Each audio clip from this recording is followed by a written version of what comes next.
Wizard and Glass by Stephen King. For most of my reviews, I usually type out a short summary and then plot points I did and didn't like, my general reaction, but for Wizard and Glass, I decided I'm not going to write an outline, I'm not going to plan in advance, I'm just going to talk about how I feel about this book because it hits the emotional core, to say the least. There will be spoilers in this review, so proceed with caution. Roland Deschain started off as this stoic, silent, only spoke when he had to gunslinger who had a very reserved personality, and Roland has completely come alive since that point. From Wasteland to Wizard and Glass, we have seen Roland really start to smile and laugh and be comfortable and really regard his friends for what they are, and that's friends, and treat them with passion and care and emotion, whereas before he was very much cutting himself off to that, and now we know why. Wizard and Glass takes us back in time to Roland's childhood, and it is an absolute masterpiece.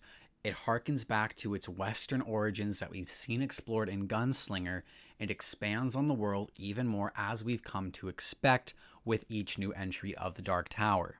We've seen the Western aesthetic be almost completely abandoned for majority of the Wastelands and transform into almost a post-apocalyptic setting. But now we're going back to a time when Roland's childhood happened, and we see much more of this traditional Western aesthetic, so I was so excited to go back to that.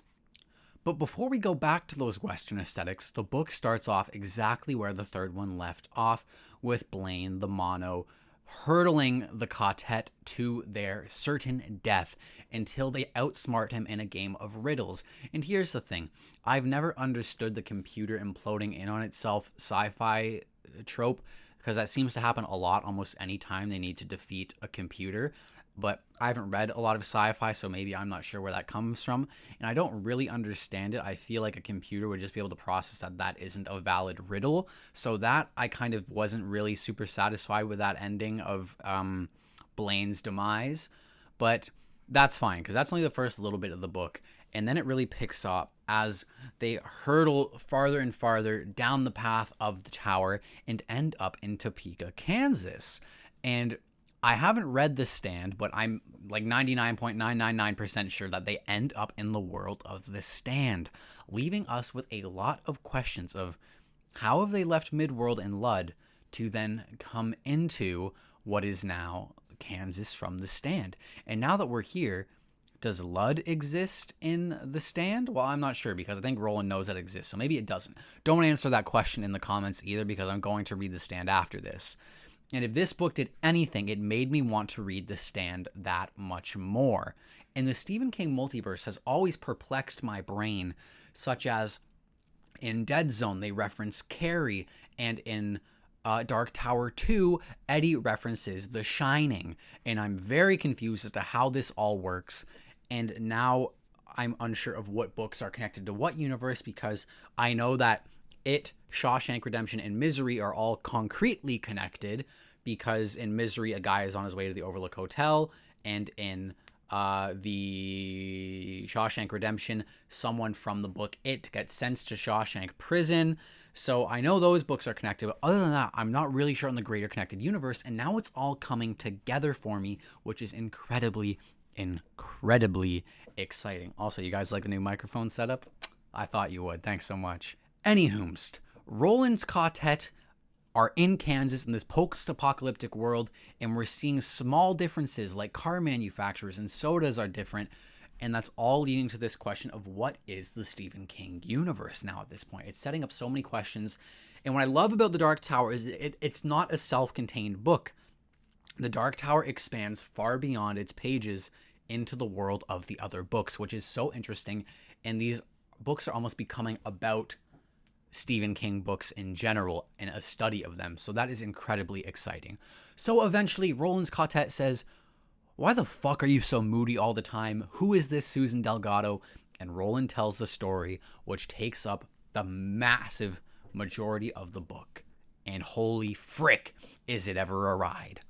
I love the town of mages they introduced, and we learn much more about this ancient rivalry between two factions in Midworld, and we learn more about what are big coffin hunters, and the magic system gets expanded on with the wizard's rainbow, which I absolutely loved. Now, I'll say this. When it first started, I was like, I don't really care too much about Roland's backstory because I'm so obsessed with the characters of Jake, Eddie, and Susanna. Those are who I have a deep-rooted connection to. And I was like, I don't really care about Elaine and Cuthbert anymore. I've gotten past that. All I needed to know about Cuthbert was in the Gunslinger in Roland's childhood. But then, 50 pages into this flashback, I take it all back. This has become one of the most emotional King stories ever told. The cast of characters introduced in the entire Barony of Mages section: Rhea of the Coos, all three of the big coffin hunters, Mayor Harthorin, Susan Delgado, Cordelia Delgado, Roland's quartet of Cuthbert and Elaine, every single, and even Shimi. How could I forget Shimi? Every character is absolutely perfect, and I'm so connected to them, and I loved every one of them so much, and it was so brilliant to just experience Roland's backstory, and now we know why Roland chooses the tower over everything, and now we know why Roland is hesitant to make friends, why he's hesitant to get connected to people, and why he's hesitant to open up to people in general and have people on his mission, because he knows and he learns from his time in the Barony of Mages that all things are serving the beam, and anyone around him ends up dead somehow. We learned that he killed his own mother. It's no mystery why Roland is so emotional all the time now, and we feel terrible for the guy. This reached Game of Thrones level of tragic as he watches the love of his life and the mother of his child die. He sees it in a vision. He can do nothing to stop it. That shit was emotional as hell. But I love Rhea of the Coos. I think she's one of the best villains I've seen in Stephen King. And I love the whole setup. And it is a beyond satisfying backstory for Roland. From the first time we hear Susan Delgado's name mentioned in The Gunslinger in Chapter 2, we know this woman had some relevance to Roland. And holy shit, I forgive Roland for everything he ever did, essentially, because now I know this man's life is to serve the beam and to find the tower, and it is worth it because Midworld is crumbling without him there to prevent the crumbling of the tower and the universe imploding in on itself. And then as we resolve Roland's story, we go back to Kansas and we learn more about the Men in Black. We learn of the names he goes by. We learn of the TikTok man and what happened to him, and the Wizard of Oz world crossing. Everything was just brilliant, and I loved the last sequence, especially experiencing them crossing over into that kind of Oz universe, and Roland not knowing what the Wizard of Oz is, but everyone else does, and the trying on of the shoes, and just the greater forces at work here we are learning so much about when they wake up after that scuffle with the Man in Black in the Crystal Palace, and their bags are just packed filled with food. Like, the magic system is so crazy, and my mind is always titillating and racing, but this was emotional. This was a perfect Stephen King entry into the Dark Tower series. I loved it. Did I love it as much as The Wastelands? Yes. I think I like the subject matter in Wastelands so much that I'm kind of forgetting that the story of The Wastelands was not as emotionally gripping as Wizard and Glass. But then again, emotion doesn't mean everything. Sometimes a cool story can just be a cool story, and that's fine. But I think Wizard and Glass was more than just a cool story. It was badass, too. Really quick, I just want to talk about how badass it was. This kind of a gothic western vibe. It was just so cool. But the emotional heart behind this story was just perfect. Absolute masterpiece. I briefly want to touch on the full color illustrations by Dave McKeon. Let me just open one up here.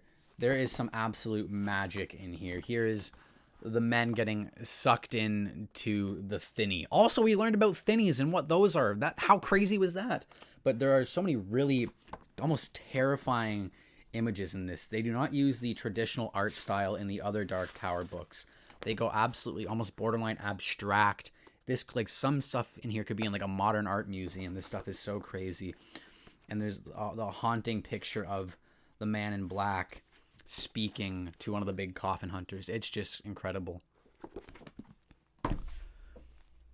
Anyways, folks, this book has been a masterpiece, so I appreciate you checking out the channel. If you're new here, thanks so much for watching. More Dark Tower reviews coming soon. I finished this yesterday, and I'm 150 pages into Wolves of the Kala, and that shit is even more crazy. I can't wait to talk more Dark Tower with you guys. Thanks so much for watching. If you like the channel, you want to support what I do here, feel free to like, comment, share, subscribe. Anything helps. Thank you guys so much, and as always, have a lovely, lovely day.